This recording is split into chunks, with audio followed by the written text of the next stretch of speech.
live TV, and they've moved our studio around.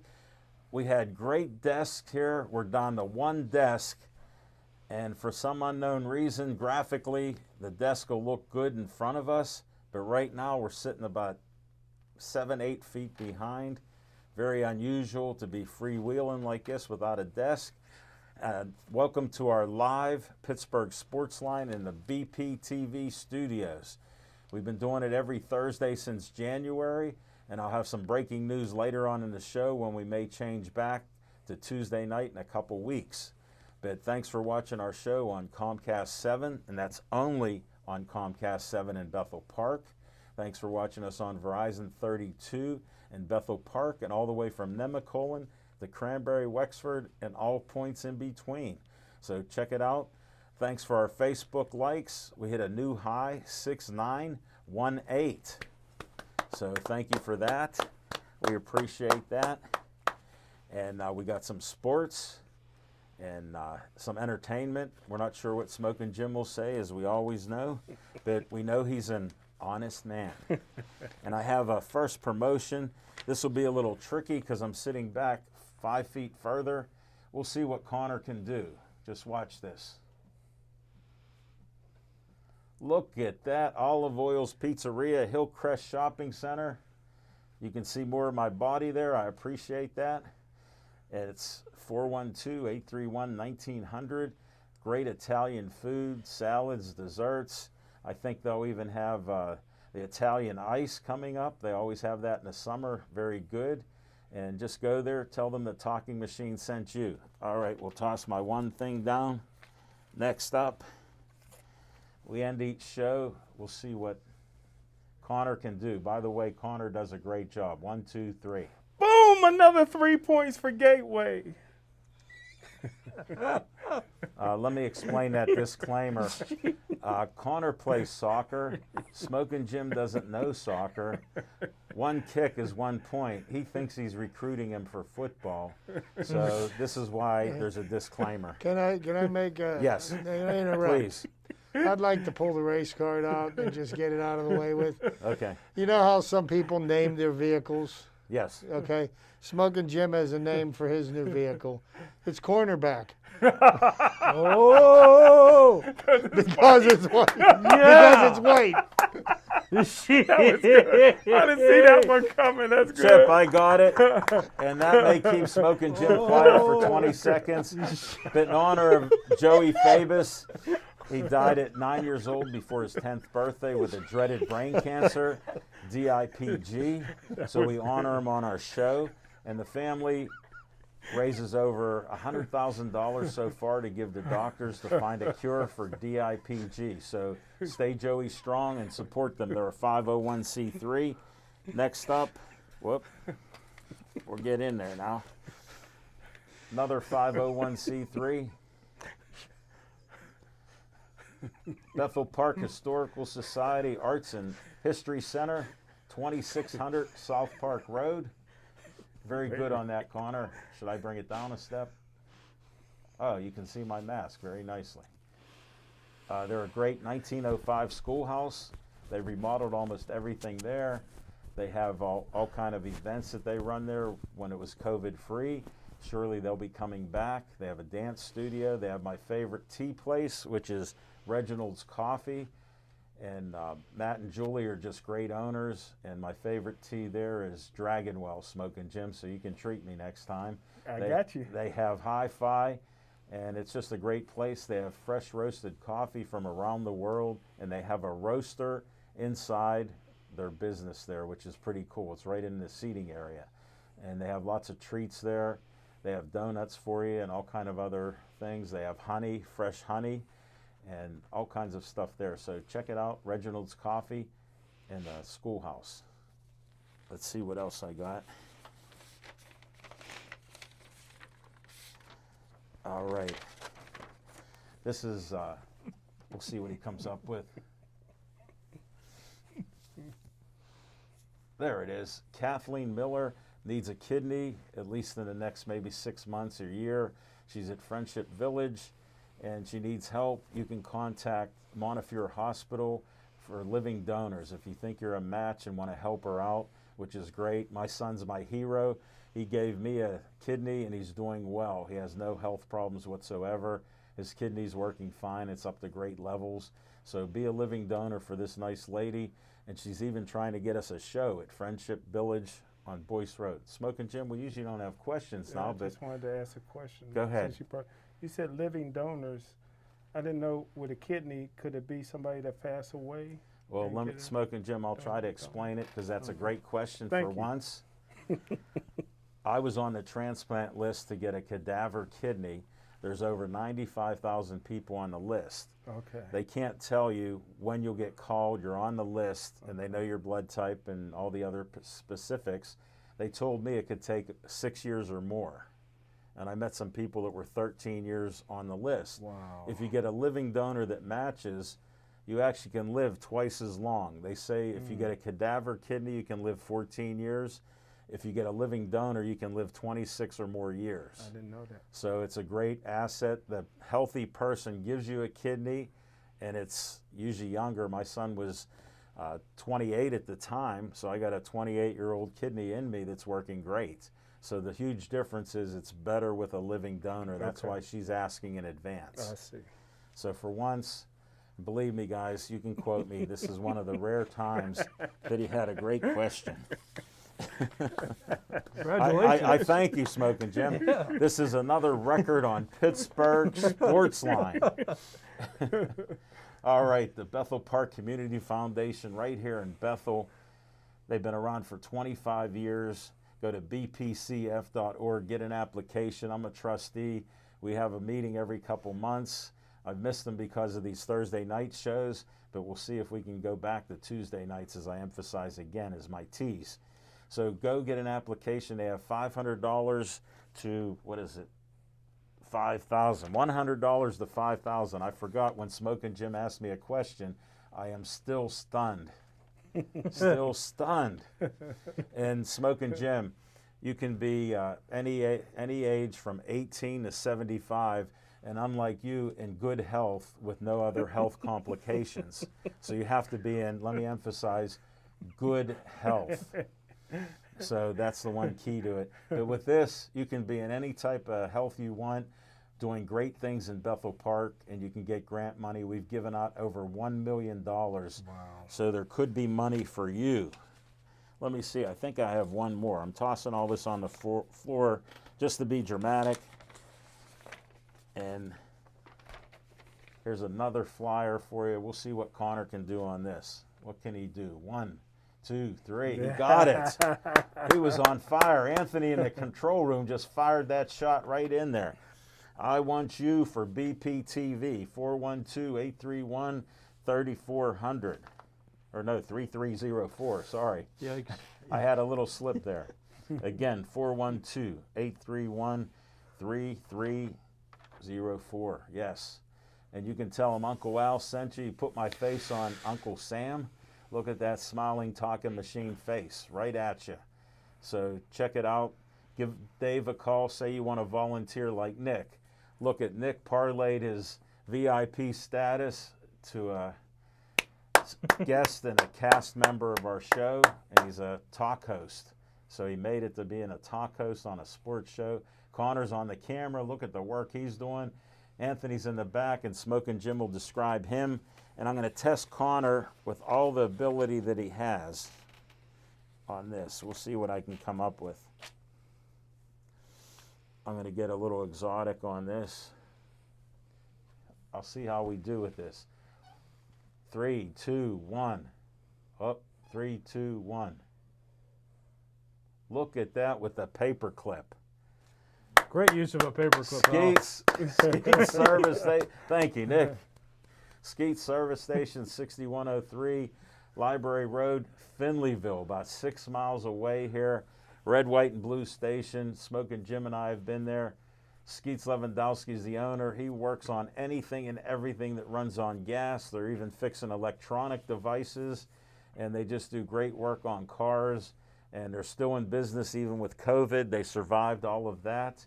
So if you can go out and give business to them, Skeets Service Station. Can't miss it. Red, White, and Blue. Every Monday they have a smorgasbord with most of the stuff you or I can't eat. but Smoking Jim makes sure he does. So just check that out. And that's one of our sponsors, and he sponsors What's on Your Mind. So I got to go to Smoking Jim Frazier. What's on your mind here? Thanks, Al Levine, the talking machine. And if you want the green, Coming at you you. got to see Levine. You had some green in your ears, brother. Oh, yeah, I left it there. I just almost pulled a Dikembe Mutombo on that one. Yeah, Slap I like it that back. commercial. Not today. I know we said it off the air, but I got to tell all our family and friends, I go to the casino, I believe it was Saturday, Yes, it was Saturday. and I see Al Levine, the talking machine, doing this, getting ready to throw that dice. Did you learn how to throw dice when you lived on the hill? Al Levine, the talking machine. Smoking Jim. In between your legs, that's where there. Smoking Jim and friends. I'm so disappointed in an honest man lying. Anybody that knows me knows that I'll bet on a horse before I'll bet in a casino. You never threw dice? No. And the answer to that is he didn't see me doing that. I saw some guy dressed in black, and the lighting was so bad, I saw eyes and teeth coming at me. So I go, I'm not being racist, I'm just saying. Look at what he's wearing now. He didn't even have a white mask. He had a black tape across his lips and nose. He had black tape. Oh my! And I asked him one question. I didn't even say, how are you doing? I go, you going to bed at the sports book? He goes, yeah, I'm going to make some money. I go, let me hold the $250 right now. I'll give it to you on Thursday. He refused. And let me tell you what I heard after I asked, did you win? The crickets came out. So he can tell whatever he wants. I was there, and it was great to be back in the casino, and we may have a future show there. We'll see. We might got you hooked on it. But hey, I Al know, Levine, I already liked it before. I buddy. tell you what, Al Levine, the talking machine, I need your help. All the money that I've been winning on the Pirates, betting against them lately, when I get enough money, Al Levine, the talking machine, I'm going to hire you as my manager. You looking for a job? Yeah, for a fee. I'll only take 20% of your winnings. All right. So I won't get paid. You'll be rich. You'll be rich. Let me just explain the deal. For you young guys that just got out of school and know math, what's 20% of 0? Nick? Oh, that's a tough one. I don't know. Okay, thank you. I'll give you the answer. I graduated Keystone Oaks 1974. He just graduated, and now he graduated Waynesburg and couldn't Well, answer. here's the reason I need your help, because you're on top of everything, and I'm not. And this is from February 11th. Take a peek, Chip, and pass that to Al Levine, the talking machine. You may not know the meaning of that, but Al Levine, the talking machine, may know, even if you don't. I'm friends with him. Al Levine, he reaches out to the I first worked with black him. mayor in Pittsburgh history, reaches out to me on February 11th, asking for my help, gives me a cell phone number. Al Levine, the talking machine. I didn't text back. I didn't call. I need you, Al Levine. Then he wins.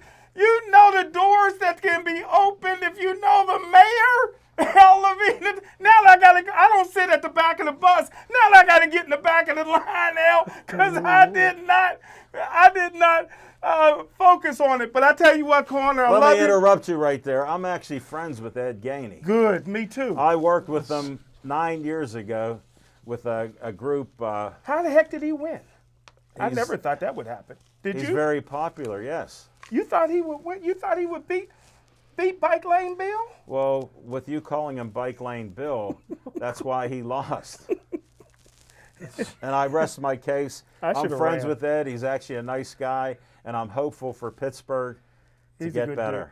dude. He's a great speaker too. And Smoking Jim didn't mention, because he rarely brings a race card up, he will be the first black mayor of Pittsburgh, and that's since 1758. Hey, let's get a hand for that. All right, Al Levine, the talking machine. Put another good word in for me. Tell him about I lost my phone or something. But he's a good dude. Hopefully he don't hold a grudge. Well, he told me at the time he only heard about you. But hey, Al Levine, the talking machine. Before I go, what's on my mind? I just want to tell Corner, I love you, Corner, but we're Penn State here. No more Penn shirts, brother. We're Penn State family here. Ain't that right, Chip? Well, that's an unconfirmed fact. Hey, I'll share this. My daughter graduated from Penn State. I have plenty of friends that have been a Pitt fan all my life. who's the assistant head coach of Penn State football? I don't remember, but Terry you'll Smith tell from us. Gateway. We're Penn State around here.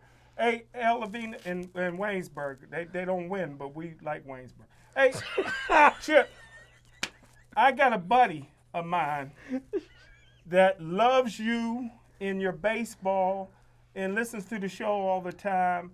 And he listened last week when you said you were wrong. He told me Chip is rarely wrong.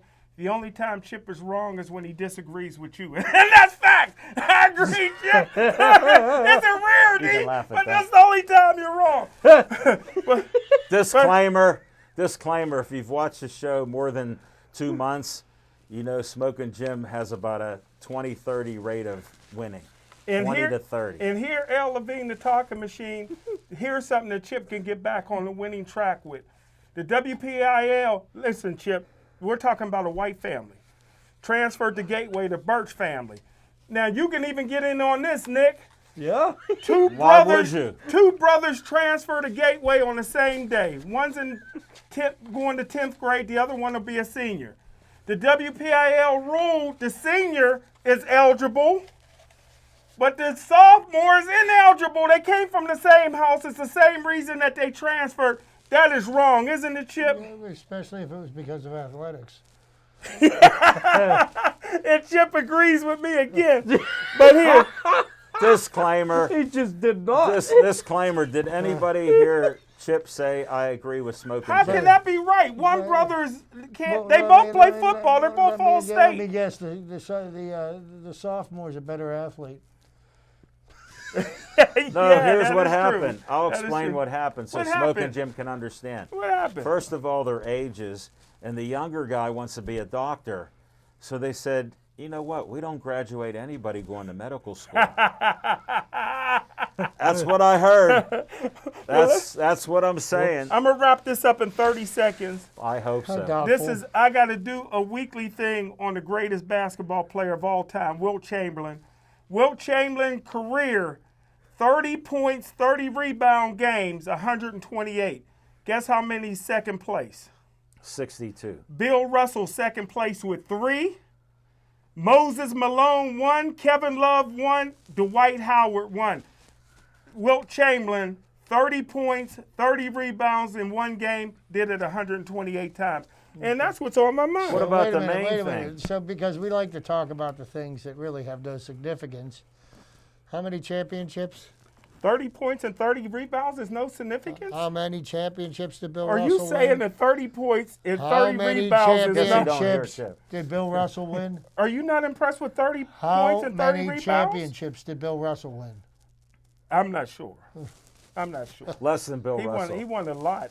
with Less the than team. Bill He won Russell. a lot with the team. But- But what does that got to do with rebounds and points in a Hey, game? you know what? Being a spectacular individual is far less impressive than being a member of a Champion. championship team. 30 points and 30 rebounds is individual? That's A defense and championship offense. team, 11-time champion. So you're saying if Wilt Chamberlain played for the Celtics, he wouldn't have won 11 times? It's hard to say. He Now, would didn't. Bill Russell had got 30 and 30? He did it 3 times. Would he have done it another 125 What's more times? important, individual statistics or championships? Oh my goodness! Hold it. We got a disclaimer again. This is a I'm just record. saying. Come This on. is a What's more important? record-setting show. The disclaimer is, how many times have you heard him talk about Gateway being the greatest team with the champions they have, even when they have a season with 2 losses or 3 losses? It's all about the wins, And except for today. and ducking Pine Richland. Right, and except for today. Yes. Are you impressed with that stat? Oh, yeah, I like the stat, Okay. but I like the one better that he's known for. Not the women. Foul shots? Not the women. the 100-point game Yeah. that 10 people saw. Maybe I'll talk about that next week.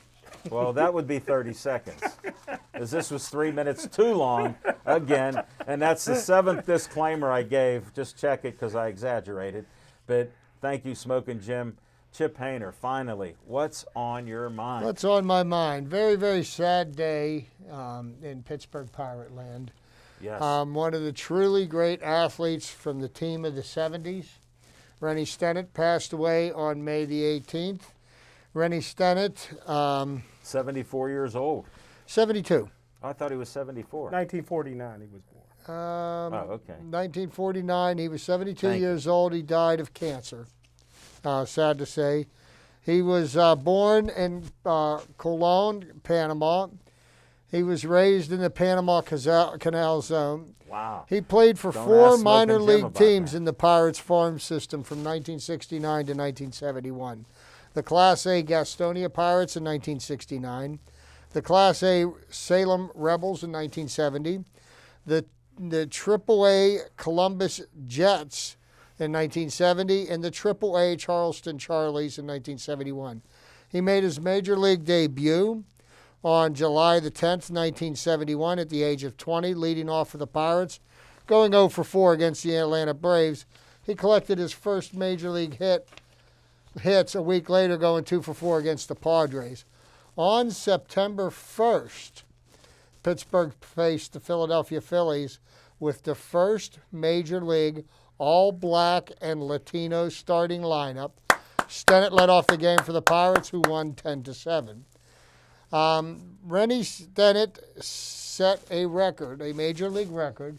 He was the first player in Major League Baseball history, and only to date, to go 7 for 7 in a 9-inning baseball game. Now, What year was it? Because I want to know if Smokin' Jim was there. oh yeah, he was. It was on September 16th, 1975. Okay, because every time there's a record like Roberto Clemente and 3,000 hits, he didn't know I added that I up. wasn't there. You know what it Okay. is? He invented a time machine. So, Didn't you, anyhow- Smokin' Jim? Keep Oh, it he secret did. from us. On September 16th, 1975, Stennett became the only player in the 20th century to have 7 hits and 7 at-bats in a 9-inning game, Wow. as Pittsburgh routed the Cubs 22-0. Stennett's first hit in that game came off of starter Rick Ruschel, Wow. and his 7th was off Rick's brother Paul. Wow. Pittsburgh also set a major league record for the largest winning score in a shutout game in the modern era, later matched by the Cleveland Indians in 2004. He was the 3rd player to collect 7 hits in a single game and the 2nd to do it in a 9-inning game. With Stennett's position at second base secure, in a lineup loaded with young hitters such as Dave Parker, Richie Zisk, Richie Hebner, complemented with veterans Willie Stargell and Manny Sanguillen, Pittsburgh traded up-and-coming second baseman Willie Randolph to the New York Yankees I remember that. after the 1975 season. Unfortunately for Rennie, on August the 21st, 1977, he was batting .336 for the season, but he broke his right leg while sliding into second base. He was out for the year and had fewer than the required number of plate appearances, falling short of qualifying for the batting title won by Dave Parker. In that season, collected a career-high 28 stolen bases. He was part of the 1979 Pirates Family World Series championship team. And what the players on the team of the 70s said, that he was by far the best athlete on the team. And this was a quote that I read from Al Oliver this Yeah. morning. Oh, really? Yes. So, Al Friend Oliver. of our show, Al Oliver. Hall of Fame Al. We've interviewed Al. Al should be in the Hall of Fame, Yes. legitimately. But my hearts and prayers go out to Rennie and his loved ones. Yes. In August of 2016, Stennett met with Brandon Crawford, shortstop for the San Francisco Giants. 2 days after Crawford's 7-hit game against the Miami Marlins. Crawford was the first major league player to collect 7 hits in a game since Stennett, although it was in extra innings. Stennett's feat was done The 9. in 9. And that was a regularly sanctioned game, because I'll bring up that point later. Yes, he was 72 and he suffered from cancer prior to his death, so may he rest in peace. The Pirate family is saddened by his loss. And I enjoyed watching him play. Unlike Smoking Jim, I saw the seven-hit game and saw him play Well, many you know, other the games. interesting thing that I read there, I was certain that he was a member of the 71 World Series team. Yeah, And why do they say he was only a member of the 79 World Series? He's got 2 rings. yeah, And you know, so he's got one that he won with Clemente, Yeah. one that he won with Stargell. that's so cool. And yeah, that doesn't get any cooler. No, that is the best, and that's the last time we won a World Series. Mm-hmm. For all you disgruntled fans and new fans like Smoking Jim. So thank you, Chip. We're gonna Well, go. just remember, as disgruntled as our fans are, it's been since 1979, and I have to throw this one out there. It's been since 1947 that the Cleveland Indians have won a World Series. Thank you, Chip. Thank you. We Just need saying. that. We need that. Because, you Look at know- how the Red Sox were, and look at how Chicago was, Mm-hmm. for sure. The fans had a drought, a bunch of it. So if you're a fair weather fan, like Chip's alluding to, and I said, then that's why you're disgruntled, Smoking Jim. Oh, let's go to Nick Callis. What's on your mind? Well, Smoking Jim, you'll be happy to know that I got the sticker. I am #vaccinated. There you go. I got my first dose Welcome today. aboard to your Wow. good health. Pretty soon you'll have a diploma. All right. Do you have any books to prove that you Where's went to yours? school? No, my degree's coming in the mail though Alan, next week. where's yours? Jeez, yeah. But He's a healthy man, in spite of what his doctors say. jeez. We won't bring up his doctor reports But or his but- nurse sisters, what they say to him, because he's honest. We can't bring that stuff up. But more, May, God bless him. more sports related. Check out Passport to Pittsburgh. It's on YouTube, and check it out. It'll be running on the air on BPTV. Who's but the I just wanna host of say, that show? Kim Adderley. Adler. Yeah, or crap. Kim Adley. Thank you. But Al Levine and Kim Adley went and looked at some of the statues around Pittsburgh and met with Susan Wagner, who sculpted those statues. 3 statues. So, and Tell I you- went there, and I was. What'd you learn? I learned a lot. You That's learned what I did. this. I learned that small those things woman- weigh about 60. Apparently, you didn't learn his last name. No, her, her the last host. name. The host, Adley. Kim Adley. Yeah. Yes. No, but I learned those things are up like what 6,000 pounds, something Yeah, like that. They're pretty yeah. bronze statues. But check out the episode though, and you'll learn more. And I just wanted to bring that up because I found it interesting just covering it and you know putting it on the air. So And she's only check it about out. 5 foot tall and created these 12-foot statues. And I'll give you the little tease on the show. She signed her name S. Wagner because they had a competition and she won. She goes to the meeting with the executives of the Pirates and all the people involved, and they go, "Who are you?" She goes, "I created the Roberto Clemente statue that you guys chose, and I'll be doing it." And they go, "You're a woman." She goes, "I've been an artist since I'm 18 years old." They go, "Can you do it?" She said, "Yes." And look what we have to look at. And the one thing I had to share is we learned, Nick and I and Kim Adley, we learned that the way Roberto statue is put there looking in the stadium, we look at his butt when we come to see him, and she wanted him facing out after he hit a home run because that's the pose he had, Chip, after he hit a home run. She got it from pictures and stuff, and you know how realistic it looks and how great it is. She goes, "I wanted it turned around, and the Pirate management refused it. She don't know who decided it, but that's why you see his butt when you come across the Clemente Bridge and see him there. Because I always wondered, why isn't he facing us greeting the fans?" Yeah. Not her Well, you know decision. what? I would find it hard to believe that somebody wouldn't find a way of blaming Bob Nutting from that, even No, though it wasn't. even though he didn't own the team at the time. No, Chip, we're not rewriting history like people do. There was no nutting involved. She said Pirate management at the time. So no nutting came up. I want to drop a fact about Susan Wagner for Smoking Jim. She graduated from Pitt, Excellent. and that's what's on my mind. All right. What's on my mind is I see something the other day that we have 6 no-hitters in the Major League Baseball. And I wanted to know what the record was, so I had to read the article. And I'm thinking if we have 6, in my book we have 7 because they rescheduled that game that Baumgarten pitched and had a 7-hit no-hitter, and that was a legal, scheduled game. I'll dive deeper I into figured this. you would, but that's why I wanted to bring it up. Segment. No, but that's why I feel that way, is watching baseball my whole life. But I heard the record is 7 in a year, like I said, and we're at 6 in the first quarter of the season. And there's many discussions about it. And like, I'm amazed, like I heard Mark Madden, he goes, what's more amazing about the no-hitters is they were complete games, because you don't see complete games, as Chip and I have talked about. Smoking Jim doesn't understand that yet, but he's learning. But, you know, that's why I wanted to hear some of your info on that, Chip, because I know you would dig down. I will dig deeper into that shortly. Okay. Well, we'll cover it on your segment then. Yes, sir. Oh, okay. Then I won't give you the floor. We'll come back with some Smoking Jim's Fiction and Fact from Smoking Jim's Almanac. Steelers show blitz. He throws the pass up. It's going to be picked up. James Harrison has it. He's running up the sideline. 25-30.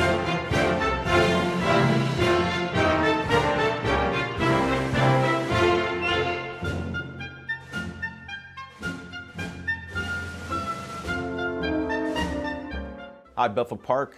Uncle Al speaking. I'm asking you to come help us behind the scenes at BP TV. We're looking for some proud Bethel Park residents to help us make the shows that you want to watch. For more information, contact Station Director Dave Cable, and we will see you behind the cameras at BP TV.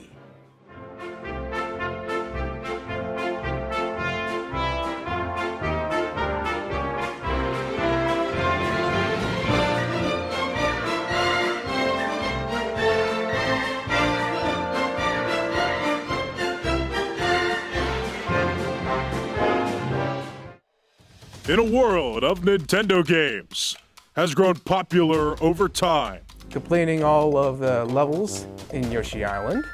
Have to find a secret exit in Donut Plains to go to that Star World. But now on BPTV, a new show you've got to see. Steady place. Oh, it came out at the time I was landing. One gamer, one winner, one fan, one man. He is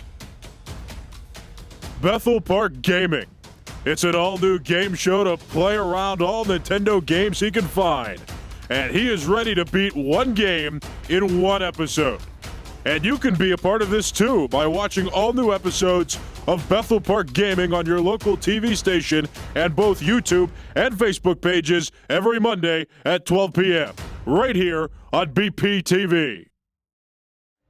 Steelers show blitz. He throws the pass up. It's going to be picked up. James Harrison has it. He's running up the sideline.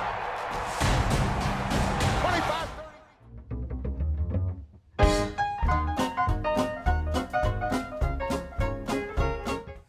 Thanks, Al Levine, the talking machine. And I tell you what, we just seen my good friend Mickey Saunders, who went to a high school near Gateway. He got the biggest Penn arms Hills. in the world. He's in the Guinness Book of World Records with 26-inch arms, right next to the Pirates with 21 losing seasons. Them records will never be broken. That's what I love. My man, the VIP of BPTV, Nick is in the house. My nemesis.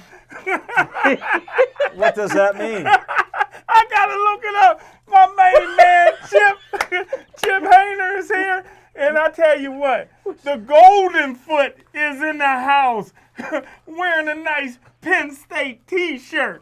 My man Corner's in the house. Hey, look, he got the curly fro going. Look at that. His hair growing out nice, man. Smoking Nice little Jim. afro. I got to throw the honest man out. Can you because- get some of your tan Well, stuff to him? Get him a little Look, darker. do I have a tan? I can't get a tan anymore. I'll take him to meet the mayor. He get a little darker with that fro. Smoking Jim, please spell out what's on his shirt. And It begins with a P and ends with a T. And I tell you what, Al Levine, the talking P-I-T-T. machine, Yeah. the guy that makes us look good. Who? You know what I mean? Never a hair out of place. Doing his things on the ones and twos. My main man, Anthony. Nobody's a better gamer than Anthony. Okay.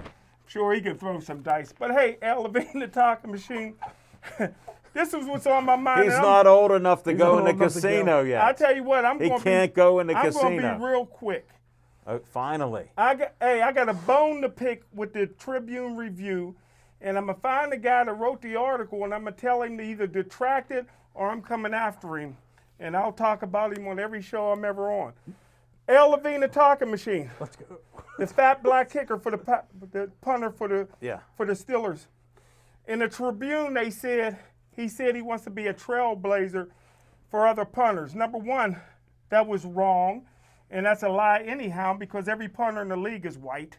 Who's he trailblazing for? He said he wanted to be a trailblazer for all black guys Oh, to okay. be I'm glad punters. you clarified that. Yeah. And the thank Tribune left that out. First of all, I got a problem with the Tribune and the fat punter because, first of all, there ain't a black man on this earth that want to punt. If I had a son and he punt, I wouldn't even go to the game, Al Levine, the talking machine. Yikes. Two things we don't do. We don't punt and we don't hold for punts. My brothers. Nobody holds for punts. My brothers, for kicks. My brothers What, were extra the best, points? Or My field goal? brothers were the best athletes I ever seen. Yeah. They played running back, defensive back, basketball, fastest on track. You know what I mean? They played every position. They kicked off. They kicked extra points. They kicked field goals.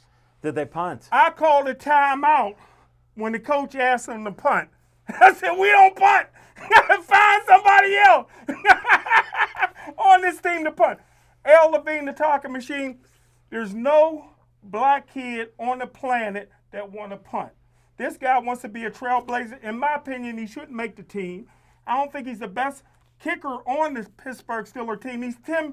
He's 10 pounds away from not even being able to lift his leg up.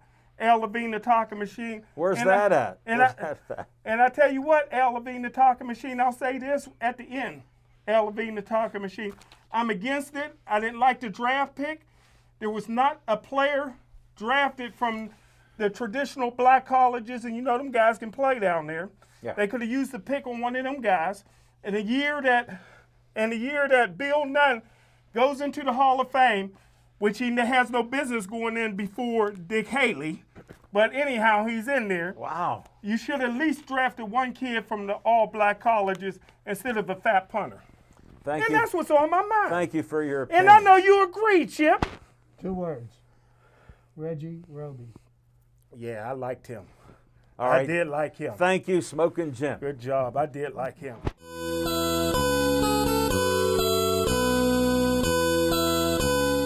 Well, everybody, good evening. And Alan Levine, the talking machine, brought up the point of the staggering number of no-hitters that have been pitched so far in baseball this year. Yes. First off, I think this is a testament to the way the game of baseball is being played. And I think it's a travesty to the game because what the young players now think the game of baseball about is swinging for the fences at every pitch, irregardless of the situation or whether there are men on base or not. It's either swing and hit a home run or strike out 18 times in a row in the process of trying to hit that home run. Hold on, okay? The game of baseball was built on hitting the baseball. The greatest players in the game were able to hit the ball to all fields. The game of baseball is more exciting when you don't have people standing around waiting for the next home run, when you're getting consistent hits. So the quality of the batsmanship has gone in the toilet. Every year for the last 11 years, we have set records in the number of strikeouts for each season, and we're on pace to set a new record this year. So the emphasis on hitting the baseball has been thrown out the window in lieu of OPS or adjusted slugging percentage and hitting the ball 500 feet. Well, the funny thing is these muscle-bound jerks can't seem to hit the ball as far as Willie Stargell did or Mickey Mantle, and they did that 40, 50 years ago with balls that weren't juiced like they are now. So, how many times have we seen a 500-foot home run? As a matter of fact, today is an anniversary of the longest home run hit in Jerry Park in Montreal by Willie Stargell in 1979. The ball traveled 535 feet. Wow. But that being said, batting averages have nosedived. There's more hitters hitting close to 200 than there are 300 Isn't in this the the major lowest leagues. average that they've had? Yes, it is. Okay, I saw that stat. More players batting closer to 200 than there are to the 300. Mendoza line. So, we're putting more of an emphasis on a statistic that really, it doesn't matter. I find baseball games where no home runs are hit much more exciting to watch. You heard it here first. That being said, Girls like the long ball, Chip does not. no, you know what? I mean, hitting a home run, there is something about that. But when you just sit there and wait for a home run, Right. I mean, if I go to a baseball game and it's 4.5 hours long and I saw 2 home runs, I feel like it was a wasted evening. I mean, seriously. Yeah, I because gotcha. that's not what the game of baseball is about. And if people think that home runs are what baseball's about, then maybe they ought to learn about the game. Next up. Okay, after the Tigers' Spencer Turnbull threw a no-hitter at Seattle on Tuesday, Yeah. the baseball world waited less than 24 hours to see someone repeat the feat. The pitcher was the Yankees' Corey Kluber. The 2-time Cy Young Award winner dominated the Rangers at Globe Life Field, throwing the Yanks' first no-hitter in more than 20 years. How about that? This 20 was the years, 8th time 22 there have years. been multiple no-hitters thrown in a 2-day span or shorter. The first time since the A's, Dave Stewart and Fernando Valenzuela on June 29, 1990. The last time there was a no-no on consecutive days, April 30th and May 1st of 1969, when Jim Maloney of the Reds and Don Wilson of the Astros threw them against each other's teams. Here are 10 more stats and facts about Kluber's no-hitter. There have been 6 no-hitters this season, the most we've ever seen before June in a single season. 4 of them have come this month, tying June 1990 for the most no-hitters in a calendar month in Major League Baseball history, and there are still 12 days remaining on the calendar. Wow. Another milestone to watch. The record for most no-hitters in a season is 8, set in 1884. Oh, okay. In the modern era Thank you for record going back. since 1900 is 7, That's what and I that was quoted. in 1990, 1991, There's only 3 2012, times- 4 and times? 250, Okay, 4 2015. times, The last of the 4 no-hitters have all come in the last 15 days.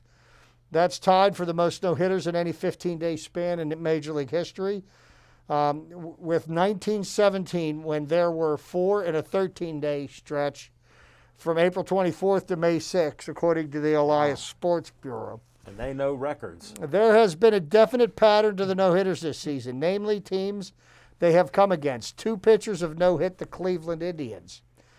2 pitchers have no-hit Seattle, and now 2 pitchers have no-hit Texas. Wow.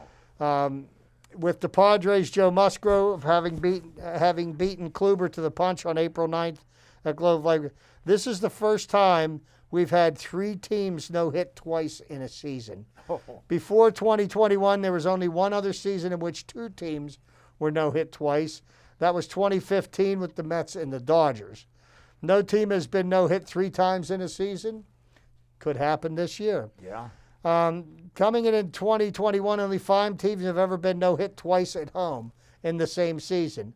The 2015 Mets, the 2001 Padres, 1973 Royals, 1971 Reds, and the 1923 Philadelphia Athletics. Whoa. Less than 2 months into this season, 2 more teams have joined that list, the Mariners and the Rangers. Notice how we're not mentioning a local team in any of this, Jim? Because you're waiting. You're just waiting to pounce. Kluber's no-hitter was the 12th in the Yankees' history, including the postseason, but the team hasn't thrown one since July 18th, 1999, when David Cone threw a perfect game against the Expos. That was the 8th longest drought of any team entering the night. In fact, the Yankees had not even come close to a no-no in recent years. According to the Yes Network, Phil Hughes at Oakland was the last Yankee to even carry a bid through the 7th inning. Wow. That's not the only connection to Cone. At 35 years and 39 days old, Kluber became the first pitcher to throw his first career no-hitter at age 35 or older since Cone in 1999. Kluber threw 101 pitches, tied for the 3rd fewest in any individual no-hitter since 2015. Lucius Giolotto threw 101 pitches in his no-no last season against the Pirates. Wow. The only pitchers with fewer pitches in a no-hitter in that span was Edison Volquez, 98 in 2017, and James Paxton, 99 in 2018. Wow. Couple of more facts here, but just to bring the point up, the increase in no-hitters, it's a testament to what's going on in the game, because when you can put an infield shift on, okay, and the batter consistently hits into the shift, that is the poorest example of hitting, and you would expect more out of major league batters, and it's really sad to watch. Yeah, I agree. But that's my humble opinion. Nick might have a question. What's your question? I'll bring my okay. Now I'll tell you now. Do you know who set the trend for power hitting in baseball? Swinging for home runs instead of just making contact and running.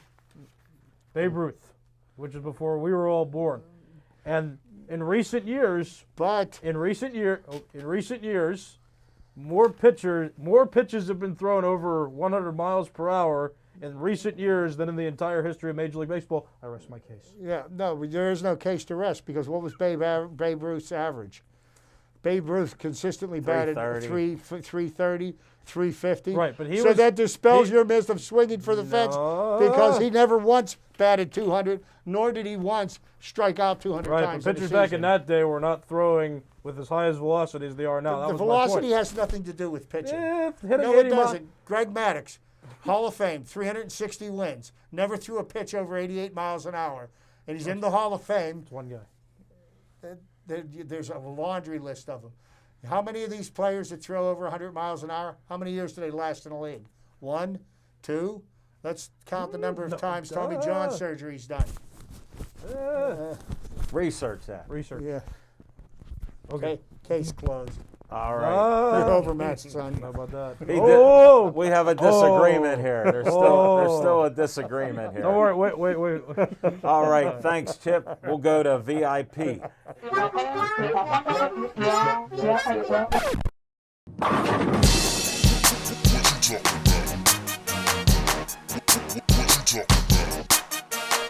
VIP time. Very important positions. Now I have two opinions tonight because of this previous conversation, but I'll stick with what I was going to talk about. That'd be good. Also in Major League Baseball, apparently there's a huge problem with hitters swinging 3-0 in lopsided games, and I'm tired of all of the nonsense. There are just people that talk about, oh, this shouldn't happen, it's disrespectful to the game, there are unwritten rules. And I'll tell you, Tony La Russa had the most awful display of a press conference when addressing this. Did anybody see that? No, I didn't see Oh it. my goodness, you got to look at it. He said he kept apologizing to the Twins for his player hitting a home run. Okay. And the game after that, he said that, I think the Twins handled that perfectly fine when they threw at Yerman Mercedes. And that's just not what a manager does. Managers got to have the players back in all situations. And I mean, Chase Tingler last season with Fernando Tatis Jr. kind of wiggled around it. Didn't necessarily defend him, but didn't just flat out go,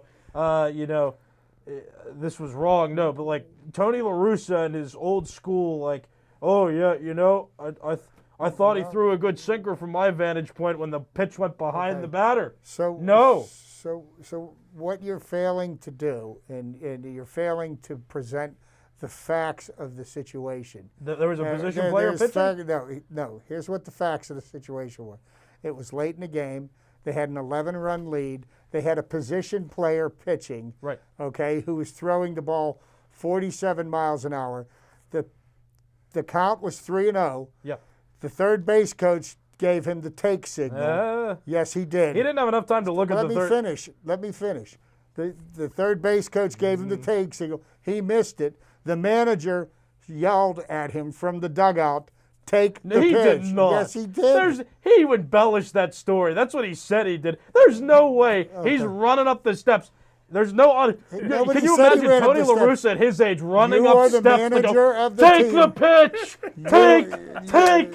Don't swing! No way! You are the manager. No way! They're the manager of the team. The players listen to what the manager tells you. No, Mike, no And way. yes, you Listen, do. You and look wait back a- at the let footage. me finish for a second. That is disrespecting the things that How? you need to do. You He's- need to respect the players on your team, the team that you're playing He's against. doing what he's and paid you to do. He's and hitting you the need ball. to respect the game. Oh my need to goodness! respect the Listen, game. back in the day, I get it. You don't want to run up the score late in the game. There's no lights, right? People just want the game to end. We're trying to make it not so long. We got lights now, Chip. I want to see Yerman Mercedes do great in his rookie year and keep hitting long balls. They gave up on the game for a reason, so why do they care what happens? They put a position player out there because they gave up on the game. I completely disagree with That's, you. I mean, We'll end this because we're going to run out of time. You both can completely agree to disagree disagree. All right. I have a habit of doing that because sometimes we can't get an agreement here. He doesn't respect the game. oh, that's not true. Come on, where's your disclaimer for that? The disclaimer is we'll have you both agree to disagree because he has his opinion on respect and you have your opinion on respect, and they don't meet. I'm the arbitrator. Smoking Jim, Oh, that's what we. if you that's can the spell situation we it, just if put you can ourselves in. spell it, you can be it. He can't spell Oh, it. and by the way, Babe Ruth's career batting average was 342. No, I get that, but pitchers weren't throwing that hard back in his day. That's all I'm saying. All right, you two can carry on after the show. I agree to disagree, and we'll move on to my segment here.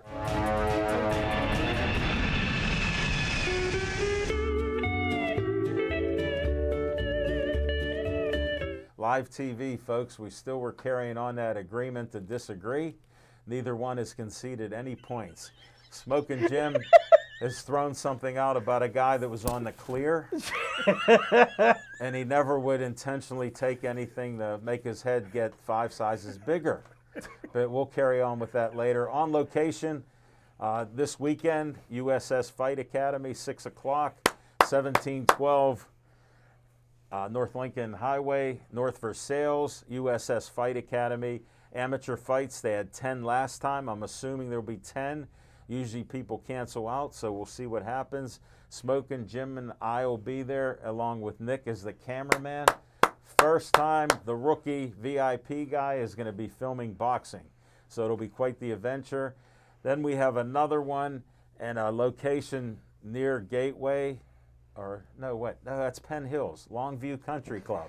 Sorry, I forgot what I was supposed to say. Just kidding. I knew exactly where Monroeville is. It's right next to Penn Hills. So but we'll be at Penn Hills for amateur fights at the 3rd Street Gym. May Jimmy Savetic rest in peace. He was the founder of that gym and about 11 other gyms. Another Jimmy Hoy, called me up to do fights there. And then he wanted us to go to Du Bois, and I'm going to have to tell him no because I checked my GPS, 2.5 hours to get from Bethel Park to Du Bois, and then Smoking Jim got to drive back another 2.5 hours. He's liable to be sleeping after 2 hours of fights, so we're not going to go travel that far. We've actually turned on the Western Pennsylvania Athletic League, Du Bois guys, Aaron Beatty and those guys up there. They've asked us because they love us. In spite of how Smoking Jim gets, they love that. So they want us to go up there and do fights, and I told them it's too far. We need a room or two afterwards. So they aren't going to do that. But that's what's on the thing. And then the card about the Rivers Casino, I didn't make a bet again, and Smoking Jim never saw me make a bet. I didn't see him make a bet. But for some reason, he was walking towards the sports book, and they have something called windows. And if you don't bet, don't start. But the windows accept your money. And I saw him counting out numerous $20 bills because I spied on my guy because he's an honest man. So that's my on-location report. We're looking at other locations because after June 1st, 100% capacity puts us out there that maybe we can get back out there on location. So I'm looking forward to that. And if you have any suggestions, just give me a call. My number is 412-973-9611. I answer or return calls. I don't have a text-only phone like Smoking Jim. So I want to share that. And we're going to go right to the next segment because the Penguins are playing. Connor told me they're up 1-0. Maybe Sidney Crosby scored a goal. They came back in their second game. I enjoyed the intensity of the game that they had, and they won that game, and Jari looked pretty good in goal. So did the team, and we evened the series up at 1 apiece. And I'll let Chip chime in right now because we're... The problem I had with the way the Penguins played the first 2 games of the series, they gave up 41 shots on goal in the first game, and they lost 4-3. And 3 of the 4 goals were goals that probably shouldn't have gone in. At least 2 shouldn't have been Shouldn't in have there. gone in. Yes. They gave up 37 shots on goal Tuesday night. And, you know, I just don't see continuing to give up that number of shots on net as being a Positive thing. Yeah. No, I don't see that being a recipe for success against the New York Islanders. The New York Islanders know how to play the Pittsburgh Penguins. They know how to beat the Penguins in a 7-game series. Yes. I believe this series is going to go all 7, and you could just flip a coin. You can't sleep on the Islanders. They've got 2 good goaltenders. Yes. You know, they started Varlamov the other night. He didn't play a bad game. No. You know, we had That 2 early first- goals. The first shot was... We came out like on fire. We were Yes. skating circles around them. And the defensively first, and offensively, which but is then, super. But then, you know, the Islanders Second took period. control of the game in the Yeah. second period, and the Penguins had to pull everything out. Now, what's wrong with Evgeny Malkin? I don't know, but I feel that the Penguins have actually been a better team without him than they were when he was in. So I don't know if we'll even see him in this series. I don't believe that he dressed for tonight's game. I Yeah, know that he I went. didn't hear, yeah. He went with the team to Long To the trip, Island. yeah. Casey DeSmith stayed in Pittsburgh. So I don't know what's going on with him. That Right. they have Maxime Legacy. Yeah, who as, did well. Who did well in his one start, but I mean he's never played in a playoff game. And Right. And if Tristan Jarry gets hurt, the Penguins could be in a whole lot of trouble. Oh, definitely. But, you know, I'm happy with their comeback, and I hate all the shots. You know, definitely. I'm with you. I'm more traditional like that.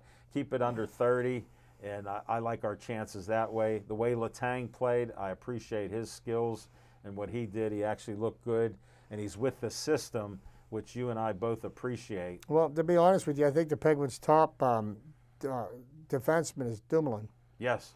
Without any question, I think. Yeah. I think Letang has played better this year, made fewer mistakes. Well, that's the key I look at. The less mistakes he makes is good because he's playing the system offensively like Sullivan likes it, which is good. And Dumoulin and Letang together make a great combo, one of the top in the league. So, but that's about it, what we have.